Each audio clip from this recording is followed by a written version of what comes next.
What's up, Ham Radio? Kilo Echo 8, Papa Zulu November, the Ham Radio Adventure Guy. Thanks for stopping by, your one stop for everything Adventure Radio. Today, we're going to dissect the Pota Rove. What is the Pota Rove? Well, we're going to tell you about it. So, let's say you've been activating for a little while and you want to try something a little more adventurous. You want to try the Rove. There's many different kinds of Rove. And most activators have done the first kind, which is just sort of the light Rove. A light Rove would be, first off, a Rove is going from place to place, basically park to park to park to park, or however many you want to do. So a light Rove would be anywhere from 2 parks to, say, 5 parks. And most activators who's activated any amount of time has probably done a couple of multiple parks in a day. And it's fairly easy, to do multiple parks, when you're doing them at the lower level like that. You can still make as many contacts as you want at the park. A lot of activators that they don't activate very much and they just want to go out to the park and sit in the park and make all their contacts they can and go home. And there's nothing wrong with that. Any kind of activating is great. So if you're getting on the radio and getting out there and having fun, even if you're sitting at the house hunting, that's great. But you want to get a bit more adventurous and you want to go for a rove. A lot of activators will start roving a little bit and doing 2, 3, maybe even up to 5 parks. After you get to 5 parks, you get more of the intermediate category of roving, I would call it. And that's kind of where I like to stay. I've done plenty of the last category, and we'll talk about that in a minute. But I really enjoy the intermediate category of about the intermediate category is anywhere from maybe 5 to 10 parks. And if you're a beginning rover, you're thinking 10 parks. That's the intermediate. 10 parks pretty much starts the extreme, I would say. But so with the beginners category, it's real easy to get out and get a couple hundred contacts in a park, and it sort of dries up, and you've got everybody that's hunting that day. You pick up your gear, take your time, maybe stop at a restaurant, get you something to eat, go to another park, and you start again. So it's fairly easy. But once you move up into the intermediate stages, 5+ parks, there's a lot more to think about. You got to start planning a lot more and thinking of a lot of stuff. And we're going to go over planning in this video. But first, we're going to cover all these different parks. So intermediate roving is anywhere from like 5 to 10 parks. And you won't be sitting and making a couple hundred contacts because, it takes time to set up, tear down, do your parks, get your contacts. You got to do all your logging stuff, and it takes time. So you got to start planning a little bit more with intermediate roving. Then there's what I like to call the extreme roving, and not a lot of people do that, but there are several people. I've done my share of it. It kind of reminds you of NASCAR. Pulling into the pits. You're pulling into the pits, and the whole crew's getting everything ready, and you're in and out and back on the race again. That kind of reminds me of extreme roving. I did a extreme rove with K4NYM when I was down in Florida, Bill, and we did 18 parks in a day, and literally an extreme rove, you're looking at the minimum amount of contacts, maybe a little bit more. Most people don't like to do the minimum. 10 activates the park, but if you have one busted call, you failed. So most of us will do around 12 people, at minimum. That's the least we want to do. But when myself and Bill was doing that extreme rove, that's about where we were. 12 contacts, and Bill was hitting the power button, and we were tearing down and going. And literally, we could pull into a park, have the antenna up, radio going, already spotted in probably 2.5 minutes, I would say. Excuse me. So yeah, it's a little more extreme. Now, extreme roving, that takes a lot more planning and a lot more things to think about. So you got to look at that. Whatever different kind of roving you're going to do, you've got to plan accordingly. And we're going to go into the planning and all that good stuff. So POTA has a thing called radar, which is Rapid Deployment Amateur Radio. That's what radar stands for. And radar basically in POTA is transition to transition. That's that, and they offer awards for it. And we'll show you these awards here really quick. So you've got your very beginning award, and this would be in the light category, would be the Warthog, and that would be two transitions. So two different parks, or it wouldn't even have to really be parks, because with the radar award, you have what the different distances that you got to go. If you're driving, it's got to be 6 kilometers. But if you're riding a bike, it only has to be 2. And if you're walking or paddling a boat, it only has to be 1. So you can technically do radar transitions in the same park. I don't like to do that. I like to go from park to park, and all of my radar awards, and I do have all the radar awards for POTA, all of mine is parks. So like for this example, it was 2 different parks, and that's what got me the award. So, but that's up to you. If you want to do, if you want to try to get the awards, you want to do it in the same park, you technically could go to a park and you could set up, and for a radar to count, you have to make 5 contacts at each of the transitions. Now, mind you, if you're changing parks, you better get 10. But if you're staying in the same park and wanted to get, the Warthog, you wanted to get your first radar award, you could do 5 contacts and then move 1 kilometer as long as you're walking, 2 kilometers on a bike, or 6 if you're driving, and do the other 5 contacts. You got the activation and you get the award. Next award, staying in the beginner category, you would move up to the Rhino. Rhino would be 4 transitions. That's a little harder to do in one part for sure. So you definitely are going to have to do a little bit more planning, but Rhino would be 4. So 4 transitions get you to Rhino. After that, you're kind of moving out of the beginner and moving more into the intermediate category. This is the Cheetah, and you would have to have 5 transitions to earn the Cheetah.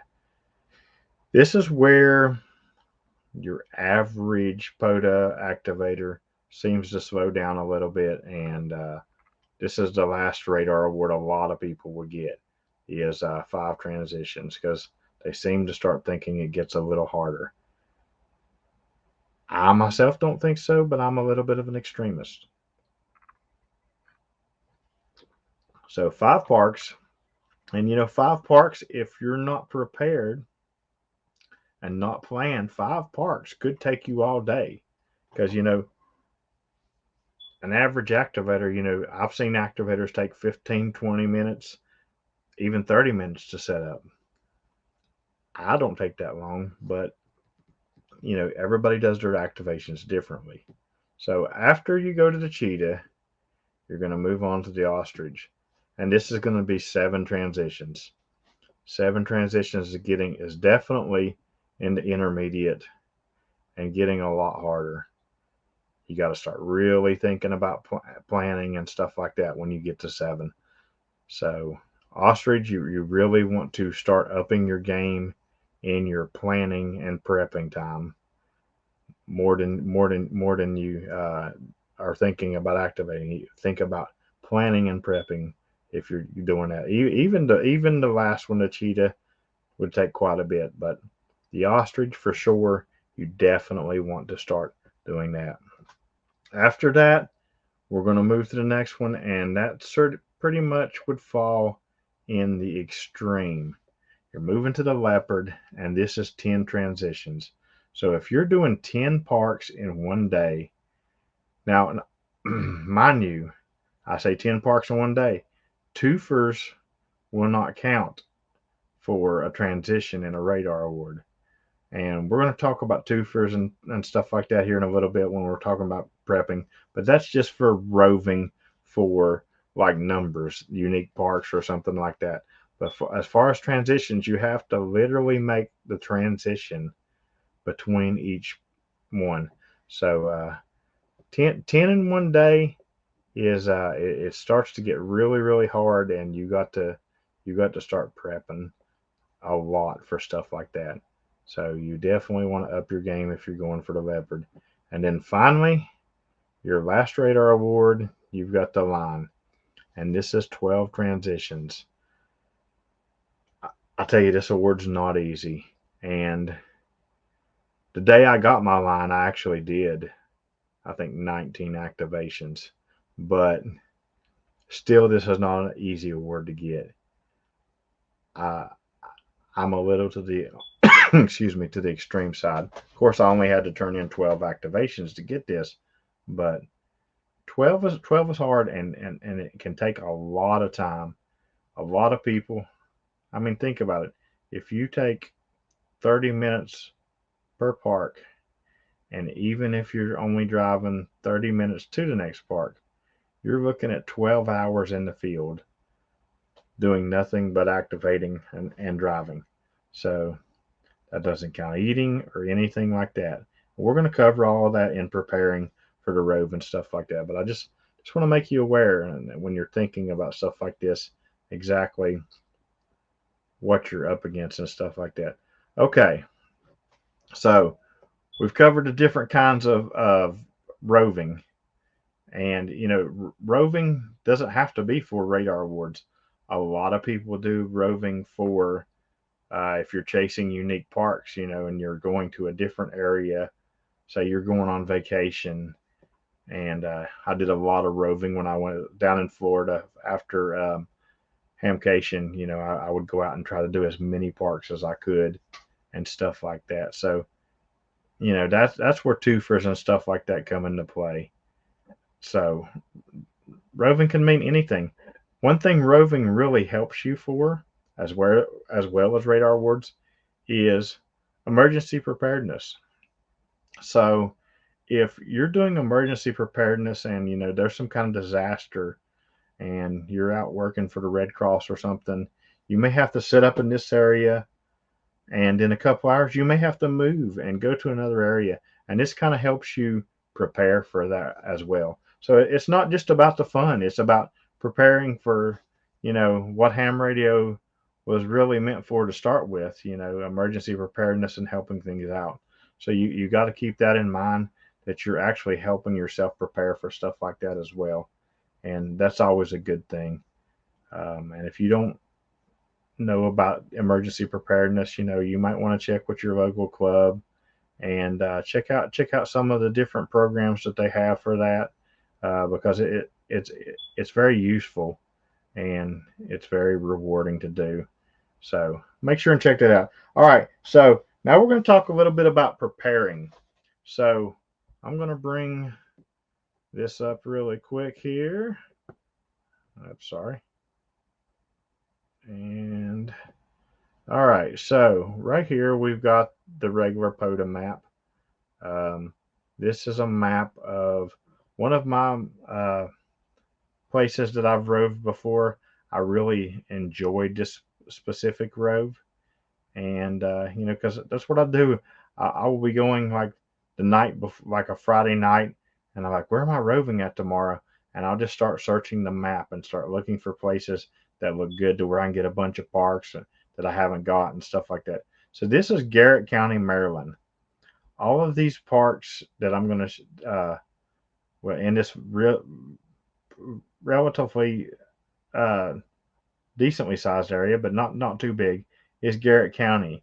And if you look up here, I don't know if you can see my little cursor or whatever, but right up here on 68, um, I'll actually make the park light up here for you.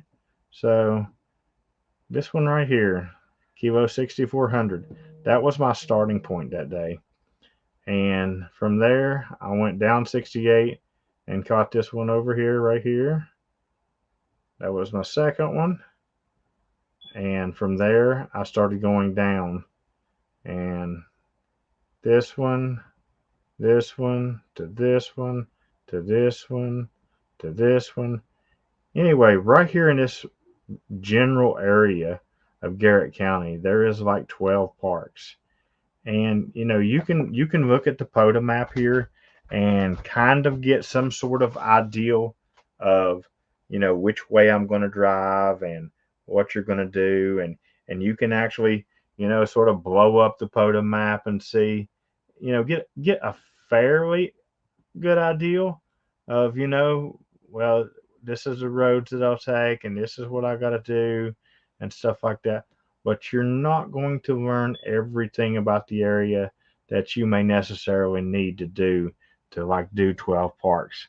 So, for example, zoom out a little bit here. This park right here, Garrett State Forest. So Garrett State Forest is a very big area, and you see the little yellow pin right here where it's at, but I didn't activate it right there where that pin was because it's a very big area. And actually, if you do your research, this park down here is actually in the boundaries of Garrett State Forest. So, I went to like you go to the state DNR pages or a lot of the state parks web pages and stuff like that, and you can find out different information about areas. And I did my research and I found out that that was a twofer. So I didn't go to where that dot was. I went to the state park and worked it as a twofer. Now again, that twofer wouldn't count as a radar transition, but it helped me because I was just trying to get numbers that day. I was trying to add to my numbers. And there's actually two twofers here in Garrett County. I don't remember where the other one was, but I'm pretty sure there was two that I did that day. Not 100% sure, but I know this one was. So you do your research, you do your mapping. That's the first start of your research is do your mapping. And I normally spend a couple hours the night before um, I'm going on a rove like this. I ended up doing 15 parks that day. I did these 12 here in Garrett County, and then I started back over into West Virginia and worked a few on my way home and stuff like that. Garrett County is actually in Maryland, in case you're wondering. But you do your research and you figure out exactly how you're going to do your rove. You look at different maps, look at stuff like that. There's also a thing called GSAC, and it's used by geocachers. I'm actually going to do a video on that coming up here in a little bit, probably. But you can use GSAC and download GPX files of all the parks that you're going to do in a certain area, and it'll help you kind of lay out a general direction on what order you should probably go to these parks, and it'll help you, get that general area. Now you might not use it to be the be all end all. There might be a little bit different route to go and a little bit better, but it'll really help you get you some sort of ideal, and that helps a lot. Getting an ideal of which way you're gonna, because you just look at a random thing of parks and you're like, well, where do I start and what way will be best?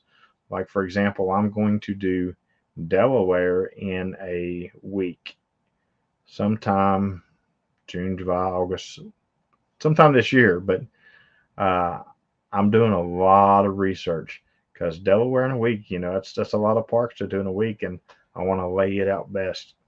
And I'll probably average around 10 parks a day when I go up there. So not kill myself, but definitely make the goal quite easy. And research is something you got to do. Excuse me. Then you got to think about preparing. After you do your research, you got to think about preparing for the rove. How do you prepare for a rove? Well, for example, if you're doing, 10, 15 parks in a day, it takes up quite a bit of your time. And if you got to think about time management. You start going into restaurants and sitting for 30 minutes and eating and stuff. It takes time. So sometimes you got to think about maybe getting you a cooler, putting your drinks in there, bringing you some snacks, or sometimes I will hit a drive-through and I'll go to the next. I won't eat it until I get to the next park, and I will run some FT8 and be eating while I'm running FT8, making contacts, and I might even get all the contacts on FT8 for that park, and then just bust it out to a different park.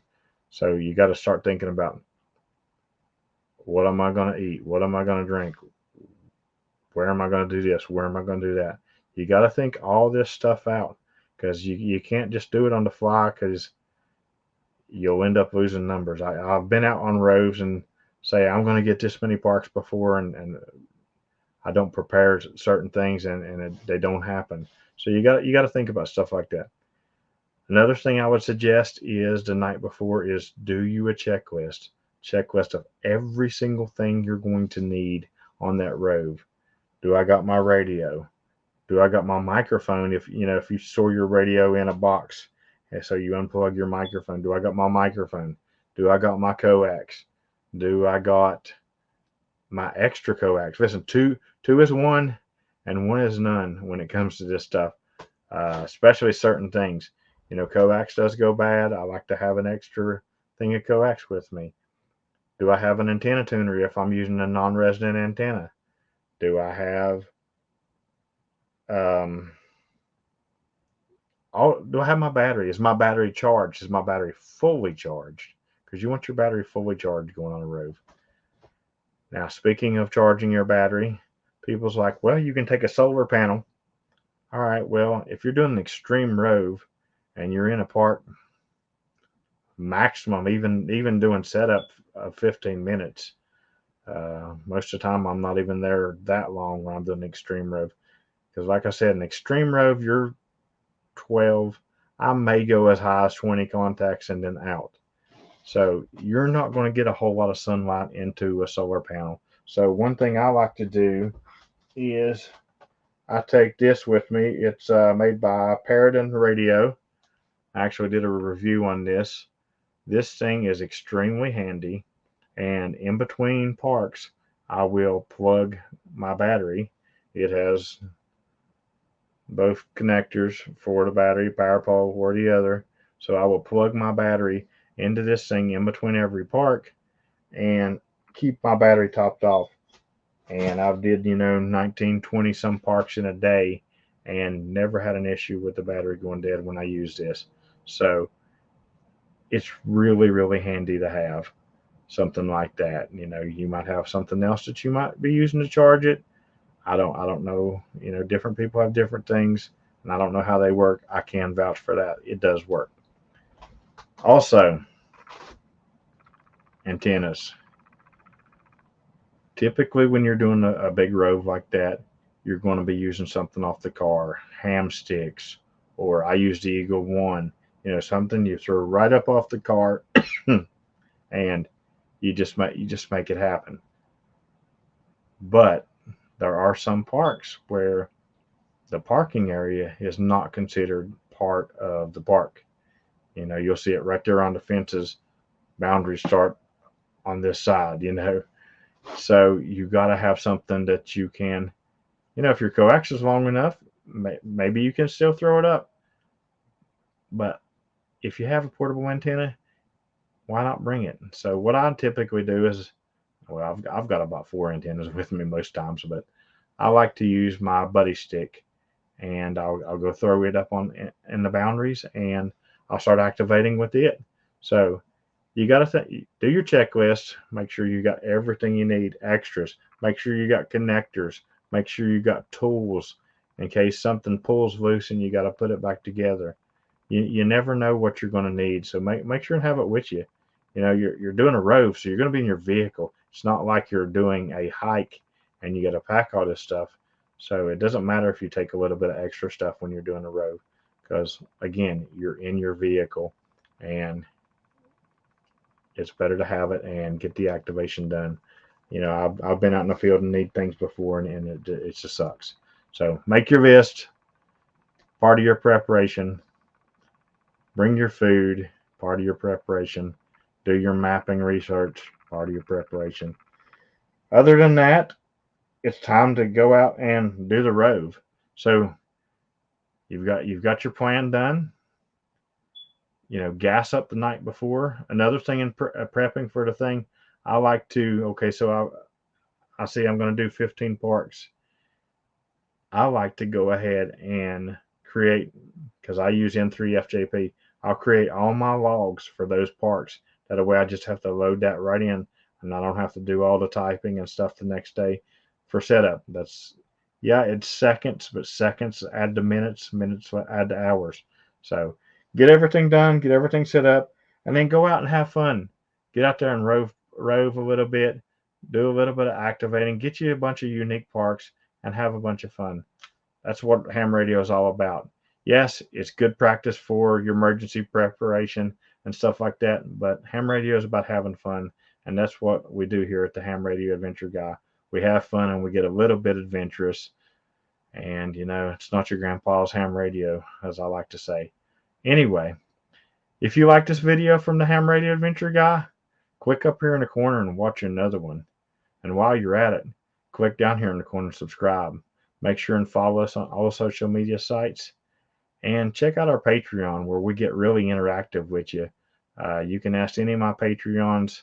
They are big into what goes on this channel. They get a say in things. So just ask some of them and see what they think. And come check us out. And until next time, thanks for sharing my adventure with me. 73, guys.